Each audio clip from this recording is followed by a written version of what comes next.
بسم اللہ الرحمن الرحیم۔ سورہ ناس، سورت نمبر 114۔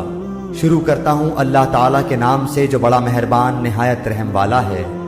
قل اعوذ برب الناس، آپ کہہ دیجئے کہ میں لوگوں کے پروردگار کی پناہ میں آتا ہوں۔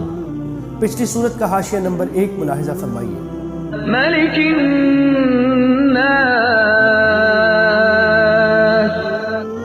لوگوں کے مالک کی اور الہ الناس،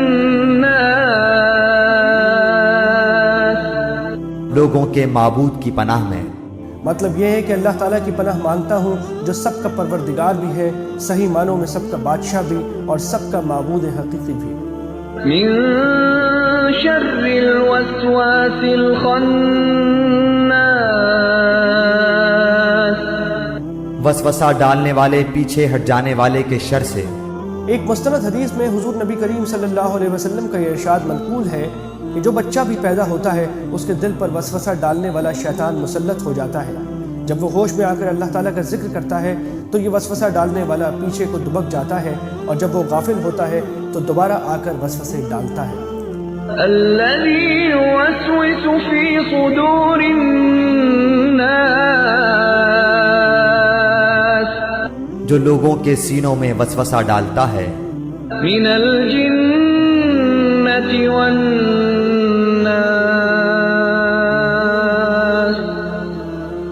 خواہ وہ جن میں سے ہو یا انسان میں سے۔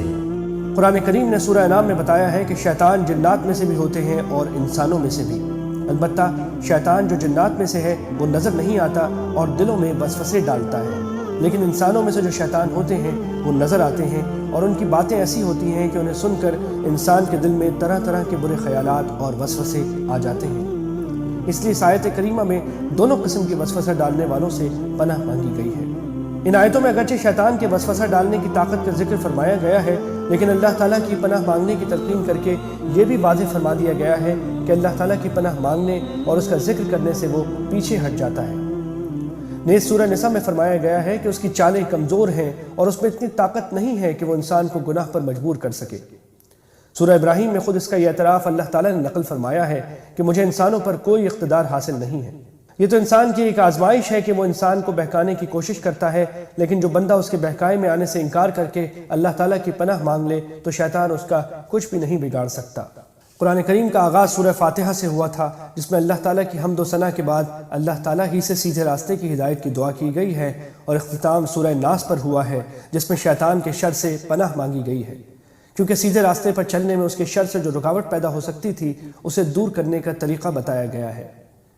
اللہ تعالیٰ ہم سب کو نفس اور شیطان دونوں کے شر سے اپنی پناہ میں رکھے، آمین ثم آمین۔